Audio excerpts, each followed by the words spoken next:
အလိုငါတယောက်ထဲပဲကျွန်တော်ပါလားအန်နမီတွေ့လို့ပြလိုက်တာနော်အဲ့မှာငါနော်လားဟာအမလေးဘလို့တွေပြင်လိုက်ထားရောအန်နမီတကယ်ကောင်းနေအန်နမီတွေဟာ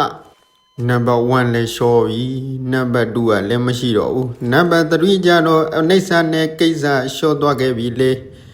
ကြောစိတ်ကိုတင်းတင်းငြိမ်ငြိမ်ထားပြီးတော့အဲ့ဒီ3ယောက်ကို1/3လေးကစင်ဆွဲကြရင်ကောင်းမလားစဉ်းစားစမ်းအိုက်ကြီးတွေထောက်အေးငါဒီမှာထိုင်စားနေလို့တော့ဘာမှတော့မဖြစ်ဘူးနေရာလေးပြောင်းပြီးထိုင်စားအောင်မှပိုပရိယာတွေဆိုတာကလေ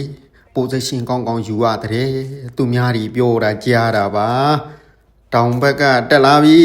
ကိုင်းရောမာမီဇက်အဝါကြီးနဲ့အိုက်ကောင်းတော့မြောက်ဖက်ကလည်းအတန်းကြတယ်ဟာမြောက်ဖက်ကိုမျောကကိုရင်ကြည့်နေမလားဘူးရှေ့ကောင် face to face ရှင်အိမ်လို့ရင်ကောင်းမလားတော့မသိဘူးစဉ်းစားနေတာအုံနောက်တွေတော့ရှောက်လာပြီကိုင်းမဆူးတော့ဘူးကွာဆို face to face ရှင်အိမ်လိုက်တော့ enemy တော့ထဲထဲကမြန်မာလိုကြီးတလာတော့ရှော့အဲ့မှာ enemy ရှော့3ပါးစဝါအလားလေးဟာ